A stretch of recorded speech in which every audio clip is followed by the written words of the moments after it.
Hi there.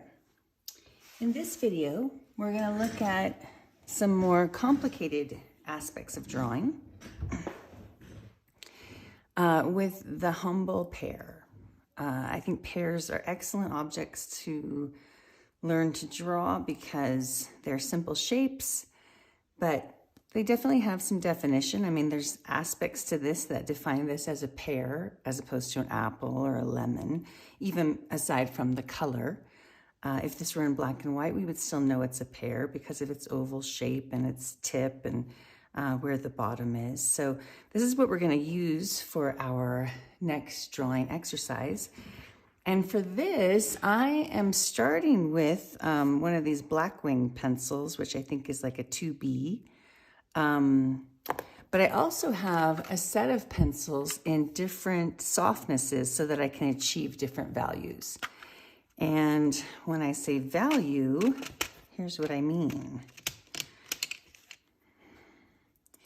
Let's say this white square is a value of 1. Maybe that's a value of 2. If I push a little harder, I can make a value of 3. Now I can go up and I can get a 4B pencil, which is, B means black, but it also is a softer pencil, and see what I can do with that pencil. I have a 6B, which is even softer, which will give me even a darker mark. I have a 7B, which gives me a darker mark. Might have to go over it a couple times. And then I have a 9B, which will give me a pretty black mark. Now I'm pushing pretty hard to make those values happen, but that's basically, the artists call this a grayscale or a value scale. So we've gone from 0, 1, 2, 3, 4, 5, 6. And of course, if I kept going and kept making it darker or took a black marker, I could make, let's say a value of 10. So this is what I mean by value. And when we're looking at two-dimensional objects, I should say two-dimensional forms, the way that we develop them off the page is by adding value. So the reason we know that this is receding is because of the darker value of purple in the middle of this flower. Likewise, we know this is a shadow because of the darker value around the objects. So that's just how, we make things pop off the page. Now, one of the common mistakes of beginning artists is that all of the value on their picture is in the mid-range tones, let's say like here. Beginners might forget about highlights, which I have protected here, or they might forget about the darks. That's what's really common, is that's the most common thing I see in beginning artwork, is that there's no darkest dark. And the darkest dark is what makes the picture pop. So we need to add some of that darkest dark to make that happen.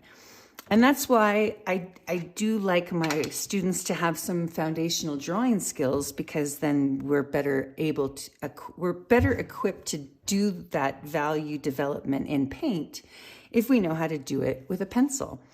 Pencils are a great exercise in learning to draw, learning about values, because you don't have to think about color. You don't have to think about mixing paint. You don't have to think about is it too wet or too dry, yada, yada. It's much more simple to just do it on a grayscale with a pencil in our hand. And that's just a great way to learn. So the first thing I'm going to do, because we're actually going to draw a few pears, is I'm going to give my pears something to rest on. And to do this, I'm going to actually take my pencil, but let my hand run against the notebook so that I get kind of a straight line. So I'm just going to hold my pencil kind of where I want, let's say, the table to be.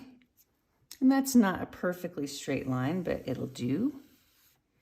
And I'm doing that by just letting my hand run against there. That will help me get a straighter line. You can also use a ruler if you want. You could actually measure That's almost 2.5 inches. It's probably a little higher here. Yeah, I went a little higher on that side. I guess I could kind of straighten that out a little bit. This doesn't really matter. It just depends on how particular you want to be.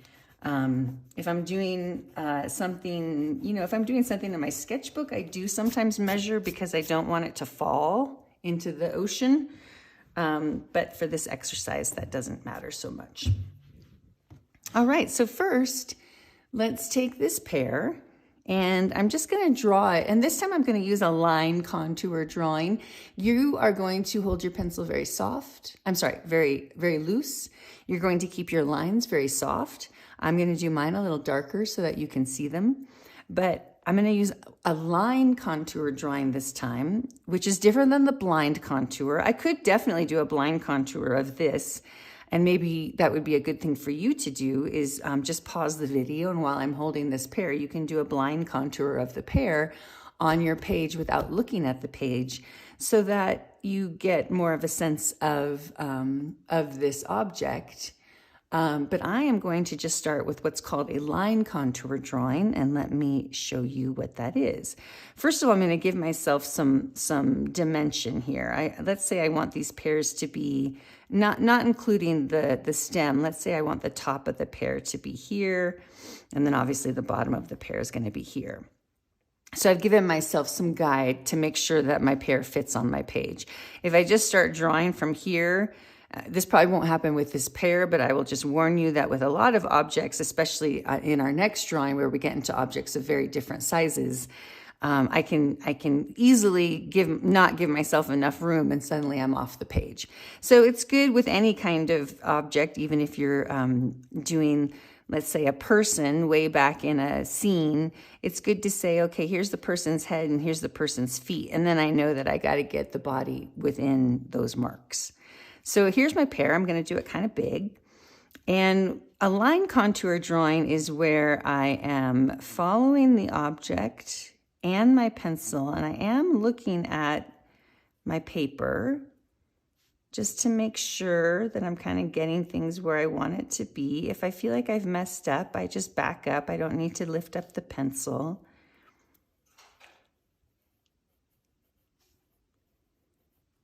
And I just go around the object like that. And then, of course, when I come to the top, I'm going to go ahead and make the stem. Okay, this doesn't look like this pear. It's a little more narrow here, so maybe I'll go ahead and kind of fix that a little bit. It might be a little more full on the bottom than I made it. It's kind of a little more full over here. It actually, if I set it down, it looks like it wouldn't stand up. So I won't try to do that too much, but I do want to accentuate a little bit more its pear shape. So then maybe I'll come in here and erase these other lines, because those lines are not the lines that I want to use anymore. And just so I don't get confused about my pear. Now I'm also going to erase this a little bit because I gave it a little knob on top, and it's actually kind of tilted more this way, which is a little more interesting anyway. And then I can also come in and kind of like smooth out some of these edges, maybe make this tip a little darker, but we can deal with that later. Okay, so there's one of my pears. And as I was doing the line contour drawing, basically I'm just trying to see, okay, where does it come out? Where does it go in? I'm referring back and forth from this object to this object. And you'll get much better at that and become much more equipped at doing line contour drawings. And at some point, if you fall in love with this hobby as I have, you'll be amazed what you can do with a line contour drawing without even using a pencil to set up. I often do them with pen so that I don't erase. Now this pear I think is really interesting. And we're going to do him in the middle, but over here I want to do another one that looks kind of more normal. And I'm going to show you, we're going to do it the same way we did last time. Now this one is about the same size as this one, so let's kind of do the same kind of setup lines. Let's keep him all within that container. And then this one, I'm going to break him up into, let's think about it in terms of volume. I'm going to break him up into 2 circles to start. And I see that this circle looks about 2/3 of his length. So I'm going to make a mark here, and then rolling my shoulder around and holding my pencil very loosely, I'm just going to kind of draw a circle from my shoulder. Now, when I say from my shoulder, you can see I'm not moving my hand. I'm actually moving from my shoulder. Now, it's a lot easier if I try to choke up on my pencil and draw a nice circle. I mean, I'm pretty good at it now, but that's a lot harder to do. I should do it a little darker so you can see it. That's just a little harder to do. But from my shoulder, you can see that I can do it much easier. This works for ovals, it works for circles, and I'm not moving my hand at all. I'm just resting the pencil and then letting the motion come from my circle. Now I'm going to do the same thing up here, but I'm going to do a smaller one. There we go. And that could be the start of a snowman very easily if we just gave him a hat and some eyes and a corncob pipe. It's snowing outside, so I'm thinking about snowman. But let's turn him back into a pear. Okay, so what I'm going to do is I'm just going to kind of, look at this and then kind of adjust my circles. Now, one thing about drawing is it's much easier to draw short, straight lines than it is to draw a perfect line all the way around, okay? So what artists do is they kind of draw their lines like this. And again, I'm doing this darker than you're going to want to do it, but this is giving me more shape to my object in a way that is a lot easier to achieve. So now let's go ahead and erase my snowman, erase these circles in here, erase his hat. Ooh, that looks really cool. And then we can kind of soften, now that we have these lines, we can kind of soften them.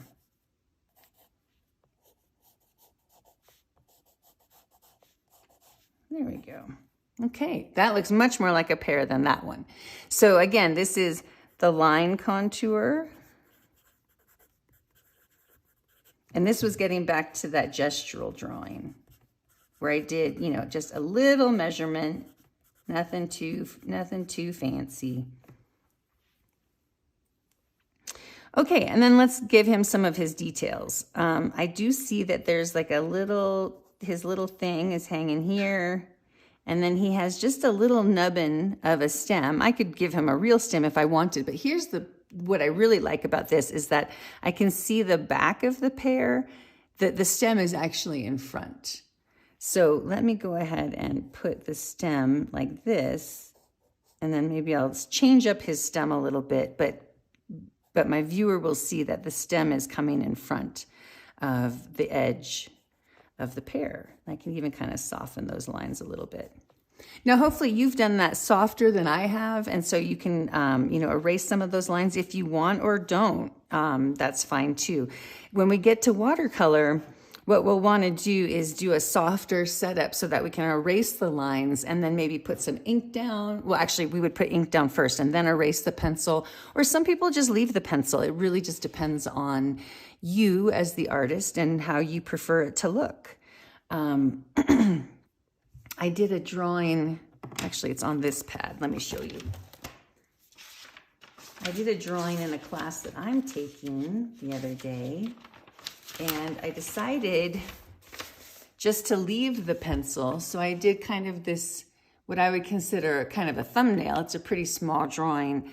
And yeah, I'm trying to learn people and faces, and obviously she looks pretty scary.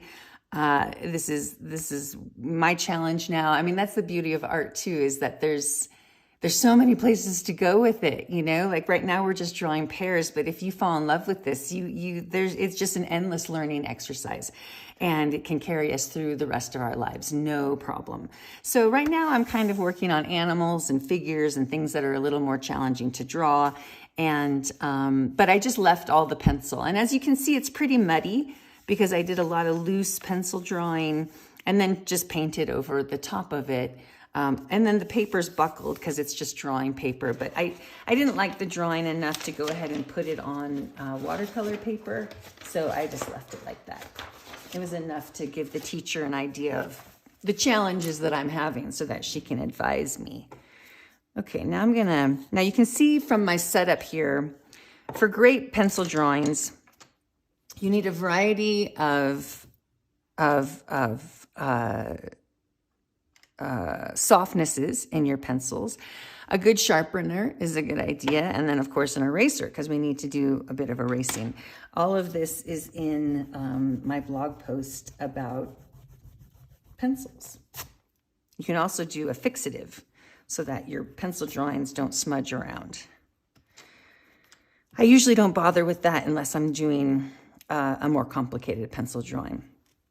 Okay, so let's do one more. Let's do this guy. I think this is great. I think the way that his little stem is coming off there, but you can still see the pear behind him. I'm really liking that. And, you know, I really like how this one looks more than this one. So let's try to do this again. But this one is much shorter than both of my other pears that I chose.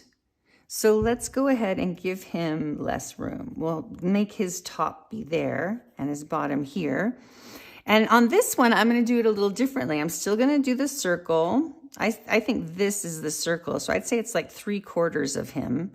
So let me go ahead and loosen my shoulder and make a circle here.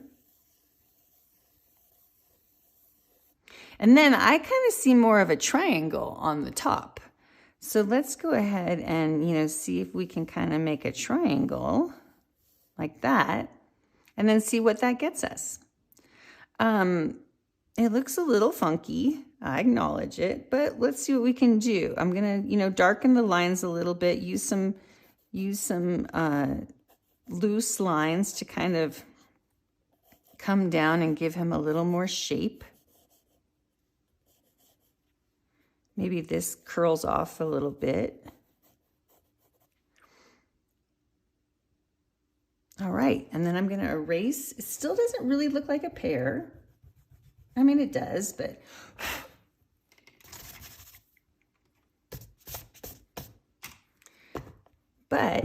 let's see what happens when I put the stem in. That's kind of and I'm going to do it like this. So let's see, I see a circle, half a circle here, and then the stem. Now, one thing that can be super helpful when you're trying to see, this is a little complicated. You know, we know it's a circle, but we can't see the back of it. So, I mean, we can do a little circle. That's fine. We have X-ray vision. We can put that guiding line in. But what can also be helpful is to kind of squint at it so that we see the shape. So if I squint at it, I can better see that this is happening. And then I can let my stem come off like this. And then I can even go in and erase that. And actually this too, because it's overlapping that. Okay, actually, let's just erase all of that because now I see what's going on. So I want my stem to come out like that and obviously not see any of that other stuff behind it. Now that looks a little weird, but I don't know. That's kind of what I see. It might be a little too long. Might be a little too funky, but you know, let's see what happens when we shade it. Okay, so now that we have 3 pears here, I'm going to give this one a little more definition with those nice straight lines. Now we're going to go ahead and we're going to choose a light source, and we are going to, you know, this video is long enough. So that will be the first exercise for today. And then tomorrow or the next video, we're going to shade it. All right, thanks. Come back with this drawing with the next video.